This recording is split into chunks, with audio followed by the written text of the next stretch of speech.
And welcome into Game Day Preview. I'm Julian Mininsohn. That's Cory Curtis right there, talking college football, particularly Tennessee and Vanderbilt. Tennessee this weekend taking on Kentucky in a night game, but the big one, Vanderbilt. Game Day, college game day, returning to Nashville for the first time since 2008 for Vanderbilt's matchup against the Mizzou Tigers. Should be a pretty good one. I'm excited because there's a lot of hype with this Vanderbilt program, obviously, right now, coming off one of their best wins in program history, defeating LSU this past week at home.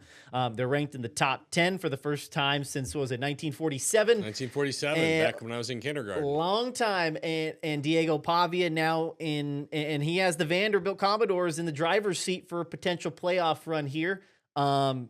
Big game this weekend. A lot of eyes on the college football world looking at Vanderbilt right now. And you're just talking about the Vanderbilt side of it. Missouri is also 6-1. Yeah, they're a really good team. This is a very big game for Missouri as well. I mean, this is not an elimination game for either team.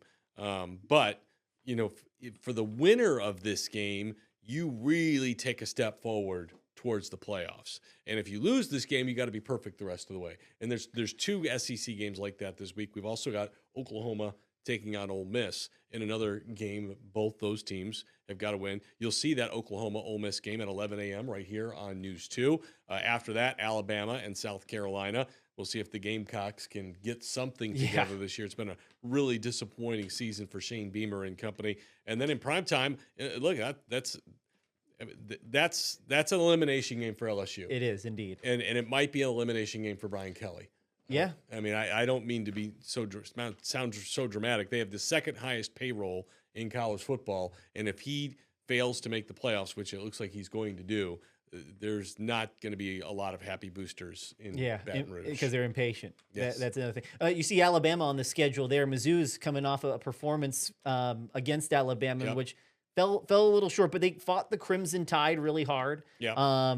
Fought them harder than the Commodores did, I thought. But I think this Vandy team right now is in a place where they step on the field and they don't need fluke things to happen against some of these top-tier SEC programs. They can just beat you outright with the talent that they have. We've talked about it off air, Cory, that this may be the most complete roster that this program has had in some time, because maybe the pass defense might be the biggest the biggest thing that's susceptible, but outside of that, they are. There's not a lot of holes in this Vanderbilt roster, and it's not just Diego Pavia. Look, they've earned everything that's coming their way right now.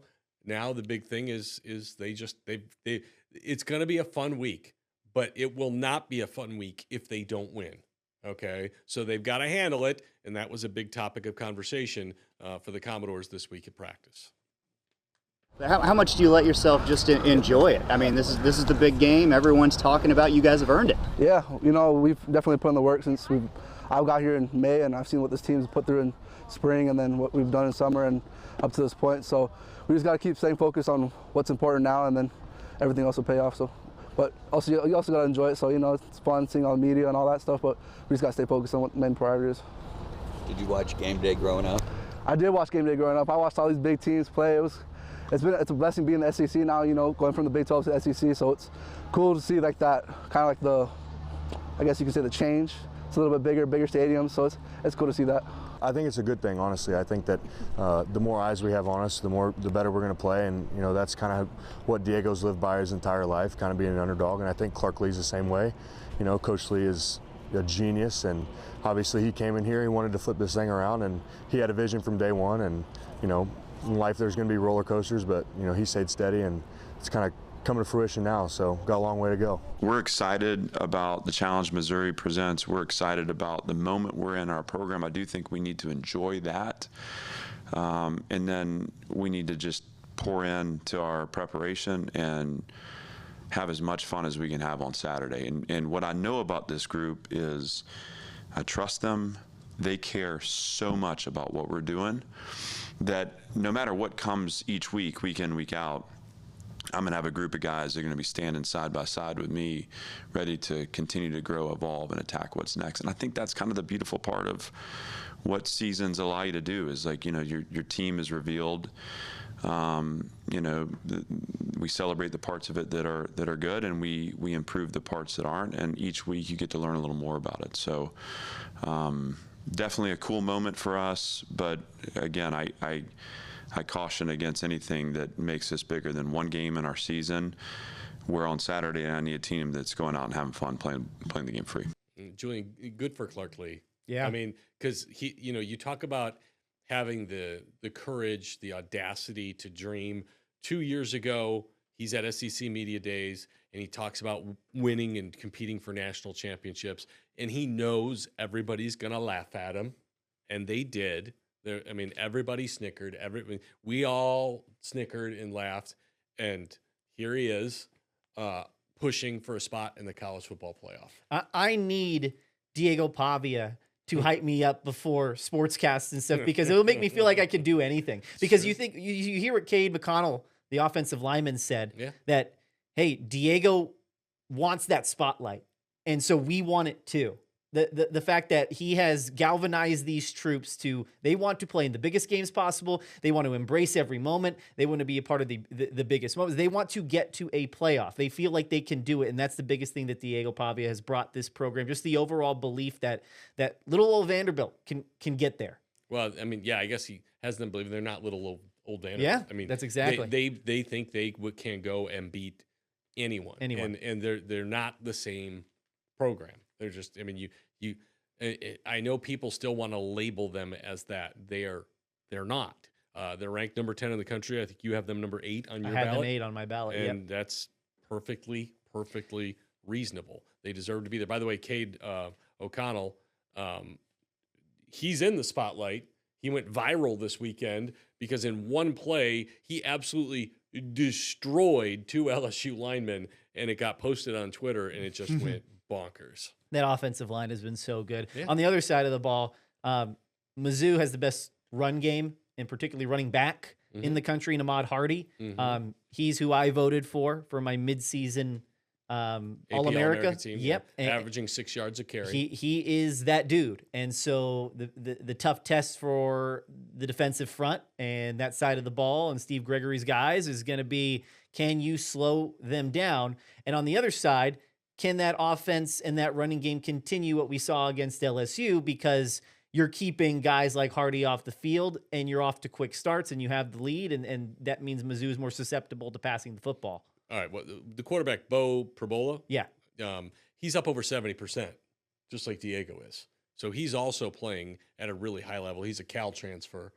And so these two teams look a lot alike. Play a lot alike. They were both black and gold. They want to do the same things. They both like to run the ball. Both quarterbacks have been highly efficient. And I think in this game for both teams, you don't want to kick field goals.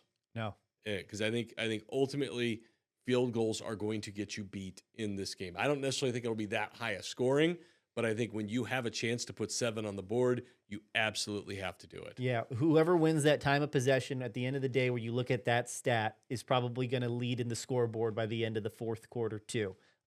So big one, because if Vanderbilt wins, you got a path to the playoff there. Yeah. With Texas and Auburn and Kentucky, all winnable games, like you're really looking at we can not only get to the playoff, but win the SEC outright.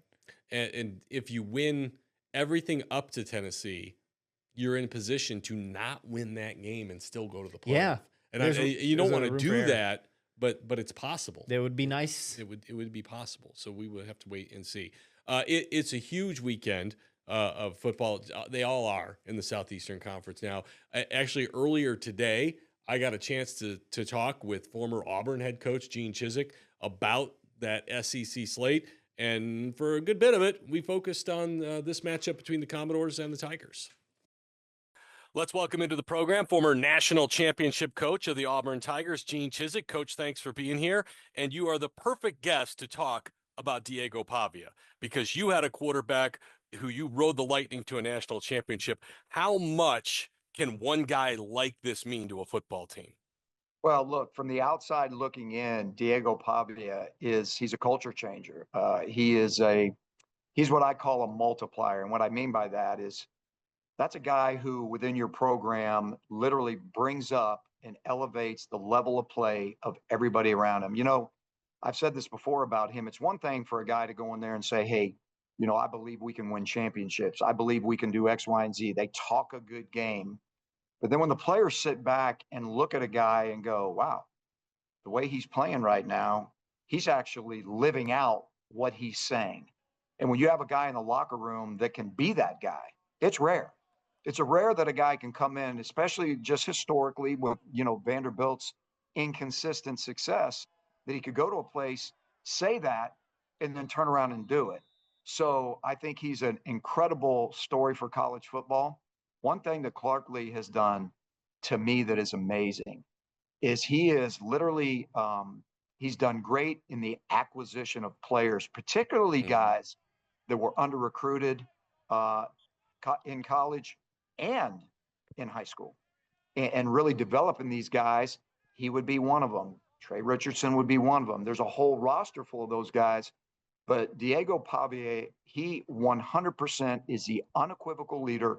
You talk to all the players in the locker room, that's what they're going to tell you. And he has changed the program significantly. Now, I'm going to ask you something that I never dreamed that I would ask you. Does Vanderbilt have the best offensive line in the Southeastern Conference? They're right up there at the top. I will tell you, they're in the top one or two. And I will tell you this. I've talked to a lot of buddies right now that are both NFL scouts and guys within the league. And this is one of the most well-coached, fundamentally sound, schematically sound, and the way they scheme and the way they change blocking schemes. They're physical at the point of attack. They very rarely miss blocks. This is a well-oiled machine. This is not an accident. This is an offensive line that is physical. I love the way they package things together. If you just take the counter, they block the counter, they block the counter. Sometimes the tailback keeps it. Sometimes the quarterback keeps it. Sometimes they throw off of it, suck the linebackers up and hit routes behind them. But they get reps at blocking the counter. And you can tell that all of these reps are accumulating. And they're really, really good at what they do. So, again, hats off to Clark Lee, his whole offensive staff, and what they've been able to do, because this offensive line is legit. Missouri comes to town ranked number 15 in the country. Why should Vanderbilt be on upset alert in this one? Well, they're facing a team that's very similar in nature. If you think about the way Vanderbilt wins football games, they've got a quarterback that's one of the best in the league, if not the best in the league, but he's definitely in the conversation as one of the best. I think they're both over 70% this year. Yeah. So Vanderbilt wins by great quarterback play, being able to run the football, playing really, really good sound defense, winning the time of possession, hitting some explosive plays offensively down the field, but defensively being great at situations, being great, stopping the run, being physical, tackling in open space. Missouri is a mirror image of that. They run the football to win games. They play great third down defense. They stop the run. They win the time of possession battle. So this is a very intriguing game. Not that just both of them have incredible things on the line, but they're very, very similar in nature on how they win games. And I think this is going to be an unbelievable football game. That's former Auburn head coach Gene Chizik. The other thing about this football game, Julian, is if this was an NFL game, it might last 2 hours and 15 minutes. Yeah, it's just going to be running the ball the whole time. You text me on Saturday when I was at the Vandy LSU game. And you said, "Oh, Vandy remembered to run the ball this time, something they didn't do against Alabama." And I replied, "Yeah, they bullied LSU, which is what they did." How many times can we say that Vanderbilt is bullying a program like LSU with the athletes that they have over there, or South Carolina for that matter, or like earlier this season? Yeah, I'll be honest. I mean, there are questions when you ask them, you're like, am I stupid for asking this? Yeah. Because I genuinely believe Vanderbilt might have the best offensive line in the league. But, I'm asking Gene Chizik this. And for him to immediately be like, yes, they're one of the top two. I'm like, okay, vindication.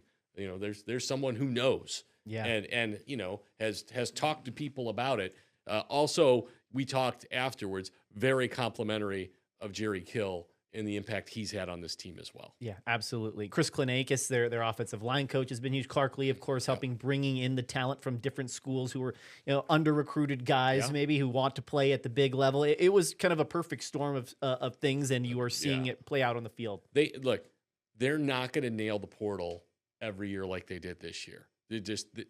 They're not. It doesn't happen that way. Yeah. But this year, like you said, is perfect storm. They've got Diego. They've got guys they've been grooming, and the guys that they hit in the portal have all just delivered. Yeah, absolutely. All righty. Well, on the other side of the break, we're going to talk about the Tennessee Volunteers. Okay. They got a big game this weekend against Kentucky. That's a rivalry game. Yeah, rivalry game. Can they bounce back after a tough loss to Alabama that you saw here on News 2? We'll talk about that on the other side.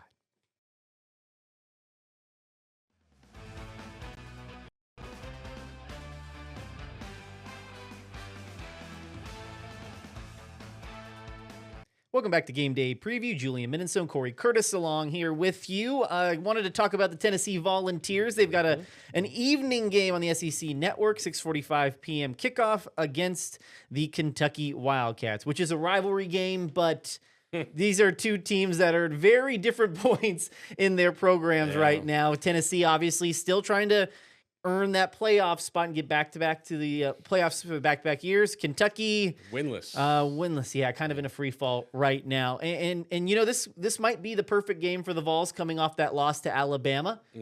Perfect get-right game. You say that. Who did Kentucky just play? Texas? Yeah, they played them close. Yeah. And who did they play earlier this year? They played Ole Miss. Yes. And that was also within a 7-point game. Yeah. So while they have not won, they've made some very good teams sweat it out. And so, Tennessee's going to have to play better. Their defense, they've got some injuries over there that have cost them. But, it's not just for Tennessee, winning this game isn't just about winning this game.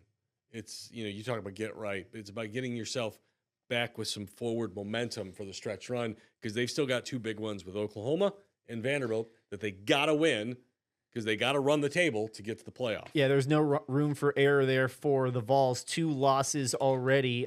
Coming off of that Alabama game, the one thing that stuck out to me is, well, first of all, the play at the pick six, the 99-yard pick six at the end of the half, that was pretty much what sealed their fate. But there are times this season, we talk about how balanced the Vols are with Joey Aguilar and the passing offense, the flurry of running backs they have. But there have been times this year where the offense kind of stalls out. And that showed itself, only scoring 7 points in that first half against Alabama. That can't happen if you are going against some of the better teams in the SEC. Well, especially with where their defense is. Yeah. Their defense just isn't good enough for them to stall out offensively. They have to turn it into a track meet. I mean, that's what they did with Georgia. They just came up a kick short. And, really, when you look at this game, the Volunteers, even when they've won, it hasn't been convincing unless it's against some inferior non-conference opponent. When it's been in the SEC, their wins over Arkansas and Mississippi State, those are SEC teams and those are good wins, but those haven't been convincing. They need to go to Kentucky and they need to have a convincing victory. Yeah, and you mentioned, kind of getting back on track in a get-right game. It might be the perfect game to do so against an inferior opponent, because when you look at who the Vols have, you got Oklahoma right after that. Then you got to go to the Swamp. And I know Florida hasn't been world beaters this year, but it is a tough place to play for them. Well, for them, yes. It's been a horrible place for them over the years. And every year, Josh Heupel seems to have a stinker on the road. And I think everybody's waiting for it.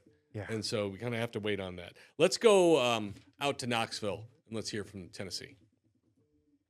Hey, stopping the run, we're glad with that, but ultimately, we didn't win. So we're while we're confident in our abilities, we expect a lot more out of ourselves, because we know if we put it all together, we're a great group. But like you said, bringing that energy into Kentucky, just trying to put that all together, because they're a really good, physically good group up front. So we know it's going to be a a dogfight. So we're excited for the challenge. What do you see in Kentucky and how they play? Yeah, I see a really they got some experienced linemen. They got a few transfers. They're pretty physical. So, you know, it's really just locking in on the little details. Like we say, you know, it sounds repetitive, but that's really what it is. So we know that if we play how we're capable of, you know, we can hang with anybody. So I see a lot of, like, the running game is good. So we got to lock in on just preparing right, doing the right things, like, and just executing our jobs. That's really all we need to do. Getting ready to go play in the border war game, rivalry game. You know, you look at these games historically, they've been really tight.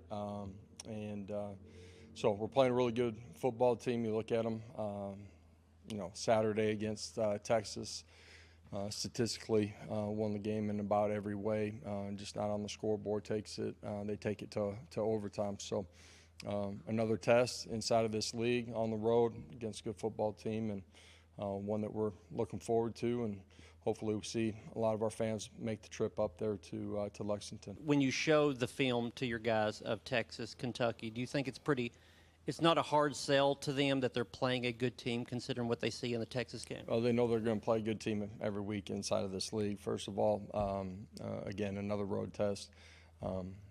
You can point to that game and see the quality of the opponent that we're playing. We talked about the get right game for the Vols offense, but I think more so for the defense.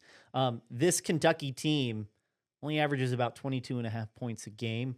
That is less than what the Vols have allowed at 30 points a game this year, which is 110th in the FBS, which is crazy to think. So if you're Tennessee's defense, holding that 22 benchmark, I think is maybe a step in the right direction. I know you got to take opponent into account, but a step in the right direction before facing an Oklahoma team that can go up and down the field. Yeah, it's just shocking that with as good as their pass rush has been, that their secondary has still given up as much as it's given up.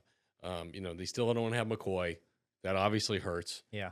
So if you can get him back, potentially could tighten that group up a little bit. But yeah, I mean, that's what we said. If you're Tennessee, you're thinking, if we score over 30, we're going to be in position to win this football game because they're going to give up points. They just are. The thing that makes me nervous about the Vols as they get deeper and deeper and potentially maybe a playoff run is when they do face a good team, got to be reliant on a turnover or making another team to make mistakes for you to take advantage.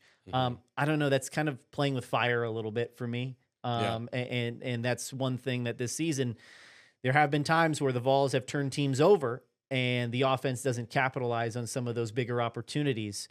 So kind of complementary football is the big thing for Tennessee as you go down this home stretch. We talked about Joey Aguilar's interception numbers before he got to Tennessee, and he started the season at a really good rate. Have the interceptions picked up here the last few weeks? We all saw the 99-yarder, but I think there's a few more in there as well. Right? Yeah, he's 15 touchdowns to 6 interceptions. Yeah, 6. Yeah, right now. He started really low. So yeah, and look, the competition gets tougher. Yeah, it's going to happen, but they're not in a position to absorb those blows. I don't know if you felt this way, but they looked a little shell shocked over there in Tuscaloosa. A little. They looked like, I don't want to say playing scared because I wasn't there and I'm not in the helmet. Yeah. But it looked like that they were, I don't know, they just didn't play that. They didn't respond well. Yeah, they didn't respond well. They looked a little deer in the headlights. Like Aguilar it kind of felt like the moment was a little too big for him coming from Appalachian State. Well, he didn't have the home crowd. I mean, that could be the most hostile crowd he's played in front of. Yeah, absolutely. So, all right. Well, as we saw, I talked with Gene Chizik earlier. And we also talked about this game and what it means to Tennessee and the challenge ahead. Let's talk about Tennessee real quick, just down the road from us. They've got Kentucky. This is a real bounce-back game for Josh Heupel. They don't just need to win. They need to play well, don't they? Yeah, they do. And look, you go to Kentucky, anything can happen there at night. How many times have we seen Georgia go in there, highly ranked, top 5 team, and struggle, right? Texas just struggled with them. Texas just struggled with them. You've watched Florida go in there and get beat and struggle with them. So this is a team right now that they're waiting for their first win. They are so close. on so many things. Think about it. The Ole Miss game, that's a top 5 team, last week, top 5 team in the country. That was a 1-score game. You look at what they did to Texas right now in that game. And I'm going to tell you, I'm a fan of Kentucky's defensive coordinator, Brad White. I'm a fan of him. He's a really, really good DC, and he'll have a good plan for Tennessee's offense. So this is a huge game for Josh Heupel. This is a huge bounce-back game. And again, they've struggled a little bit defensively, and I think injuries the accumulation of injuries has definitely played into that. They're probably playing more snaps on defense than they wanted to. But this is a dangerous game for Tennessee going into Lexington tonight. That is Gene Chizik, by the way, who is 63 years old. Wow. And looks pretty ageless to me. Yeah, looks good. Tennessee, Kentucky, evening game. They're on SEC Network, 6:45. Who do you have winning this one? I think Tennessee's better, and I think ultimately but do you think it plays close, though? Yeah. Really? Do. Okay. Yeah. Do you? Originally, at the start of the week, I said no, but after thinking about it and kind of diving into both teams a little bit, yeah, I maybe like a 35-24 game or something like that. Look, if they had taken care of business against Arkansas, I'd feel better about it, but they didn't. They let them get back into it, and so they're going to have to prove it to me. Yeah, and that could be really scary for Tennessee fans. Shaky Vols win. What about Vanderbilt? Because we didn't talk about that. Yeah, 2.5 point favorite. Yeah. Look, they have to handle success. I think they'll do that. They're only a 2.5 point favorite. They can't turn the football over. I think they got back to being Vanderbilt, which is running the football, and I think they do that to this game. And I think ultimately they wear down Missouri, not by a lot, by a little, and I think they win 27-21. Oh, I have a 24-21, so we're kind of right there on the same page. That should be a good game. And College Game Day is here. Make sure to tune in to News 2 on Saturday and all day long with your college football slate. We love to have a full slate of SEC games, that's for sure. For now, I'm Julian Mininsohn. That's Cory Curtis. Enjoy game week, everybody.